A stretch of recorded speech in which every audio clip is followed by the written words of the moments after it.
You know, the story we've just heard is absolutely heartbreaking. It's just one of so many, and I know that you've been speaking to people today as well. Tell us where you are, what are the stories that you've heard today, and what does the night hold? Well, the stories are similar, really. People need shelter, they need clothing, they need food. They are devastated, they've lost everything. They are really struggling, and they want the authorities to help them in dealing with the tragedy that they are facing right now as we speak. We've been all over Tegwini and surroundings, talking about Hammarsdale, Claremont, Inanda, Ntuzuma, Wamashu. Today, President Cyril Ramaphosa visiting a number of areas in and around Tegwini, including Pinetown and Claremont and Ntuzuma as well. You can tell that people have really been devastated. They have lost their loved ones, they have lost their houses, their livelihoods have been destroyed. Many of them telling me that they will be sleeping outside today. The community halls that are there, schools have been set aside to accommodate those who need urgent help rather, including shelter. One of the schools in Ntuzuma is accommodating more than 60 families that have been accommodated there following a tragedy whereby 6 people around the area died when their houses collapsed, and then so it's just devastating across the province of KwaZulu-Natal. We are getting reports that in other districts as well, people are stranded. The focus has been on eThekwini for now because it's the provincial economic hub. It's the hardest hit in terms of the statistics and the number of people that have died. But if you go to other districts such as Umzinyati, Uku district, Umkungundlovu, Ilembe as well, and Uku, you would find that many people there are stranded, devastated, they've lost everything. Let's take a listen to what one community member from Wamashu and Inanda told me earlier today. Ngikhathazekile kakhulu ngoba asinayo indawo kulala. Zonke lento kusoma somluko silale emgwaqweni. Asinako ukudla, asinayo indawo kulala, asinikwa ngisho amatende ukuthi silale. Asinalutho, asinambhede, asinakudla. Imizi yethu iwile yonke, mhlawumbe kusele imizi ewu6. Uhlelo likahulumeni ngiyalithemba kodwa uhulumeni ubefikile la eholwa umengameli uRamaphosa noNdunankulu zikalala bathi bazonisiza bayanihlelela indawo zokulala nokuhlala. Uthi since kwenzeke le disaster nelala emgwaqweni. Thina ngesithembo kwamanje ngoba thina kule area akaze kufike umuntu. Akekho sekwafika wazosibheka, akaze kufike ngisho iphoyisa, akaze kufike ngisho ikhansela, ngisho amakomiti imbali akekho sekwafika thina wazosibheka kule area. Siyazi ndobubona nje ngixova udaka sizisiza thina. Somphakathi mangathiwa manje usizo liyafika, yini into oqala uyidingayo wena njengelungu lomphakathi? Indawo yokulala, ukudla ngoba asinawo amanzi, asinagesi, asinayo indawo yokulala, asinakho ukudla. Usuku lesithathu asinawo ngisho amanzi, asigezi, asidli, asinagesi, asilandawo, asinazo into zokugqoka. Sipho, we seem to have two different stories. On the one hand, we've got authorities saying, and municipalities, people are being housed in schools, in town halls, and that certainly seems to be happening in some areas. But the lady, that clip you've just played, she's saying no one's been here to help us, and it's not an area that's inaccessible because you were able to get there today. So what's happening? Is it that there's just too much, or are authorities actually not geared up properly? Well, it's difficult to say. Some would say maybe they are struggling with properly coordinating the help that they will give to those community members, because when we interviewed those people from Tlungwane in Inanda, they told us that, well, the motorcade and convoy of President Ramaphosa and provincial authorities drove past them, and they said they tried to get some help, but no one is helping them. And of course you cannot expect the President of the Republic to visit each and every area that has been affected, because that simply means he will have to visit all the areas in KwaZulu-Natal, and that is impossible. However, for the local authorities, particularly Tegwini municipality and the provincial authorities of KwaZulu-Natal, I guess those are the people who need to coordinate all the help that they need to coordinate, send it to the local people. But it's as simple as having the local councillor coming in, writing down a register of all those people who have been affected by the floods, and also trying to ensure that at least temporary shelter is being organized for now for the flood victims, because they are not asking for too much. They are saying Our houses have been washed away by water. We do not have a shelter. We are told to go to the nearest community hall, but we can't get there because the road and the bridge has been washed away.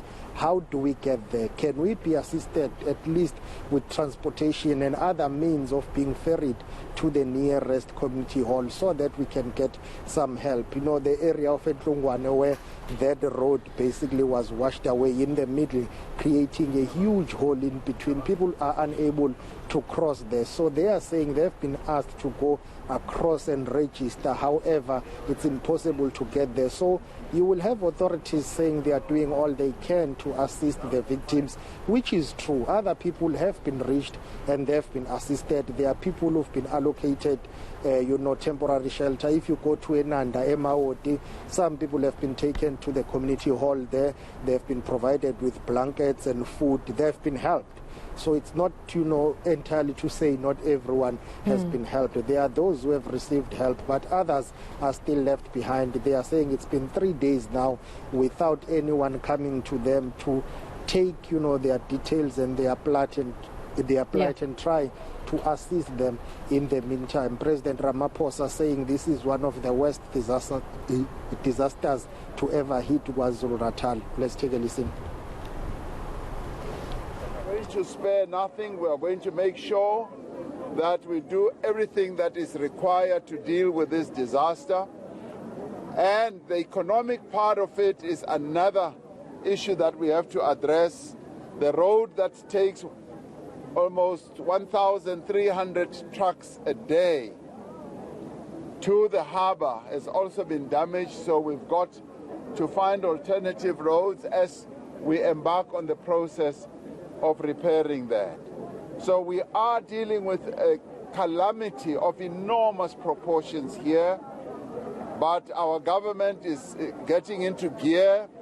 The Defense Force is also going to be here. We're going to roll out as much support and assistance to our people as we possibly can. And this calls for working together as a government, all departments. And the wonderful thing is that our other provinces have already pledged support and assistance. Various of our provinces want to send assistance of various sorts, personnel, experts, foodstuffs, and all that. So this shows once again that there is solidarity and we are working as a team. Sipha, we've got 259 people confirmed dead. That is devastatingly high. More, tragically, are likely to be added. Thousands of people who've had their homes washed away, who've lost everything. And the Easter weekend is almost upon us. It would normally be a big weekend for Durban in particular, but that entire coastline. Can you see any kind of Easter weekend holiday activities happening? Fikile and Balula saying the roads are not actually passable, but no one's actually made the call saying don't come here because, of course, they're desperate for the tourism revenue. But can you see any holidaying happening in the midst of this destruction? Whatever happens during this long weekend will be totally different. It will not be what people are used to. And I can tell you that mop-up operations will still be underway during this Easter weekend. It will be a sad Easter weekend for the people of KwaZulu-Natal and Durban in particular. Durban is known as Africa's playground. Many people visit Durban and the city needs that revenue now. It's been suffering since the hard lockdowns with COVID-19, the July unrest, and now this. So these back-to-back setbacks will definitely put on and add further strain on the city's economy, and I doubt that it will be business as usual across KwaZulu-Natal this coming weekend. I do not foresee many people coming to KwaZulu-Natal. Even those who will come, they will find a different environment of people who will be seized with cleaning up their houses, mop-up operations underway, and we are likely to get the full extent of this tragedy maybe early next week, because too much work needs to be done in terms of cleanup and mop-up operations. Many people are still missing. The provincial authorities are redirecting all the resources in ensuring that everyone is accounted for. And then after that, the process of rebuilding, not only at Tegwini but across the province. There are 10 districts that have been affected by these floods. So it's going to be a very difficult and emotionally draining Easter weekend for many people in the province and those who will be thinking of coming here to KwaZulu-Natal during the Easter weekend.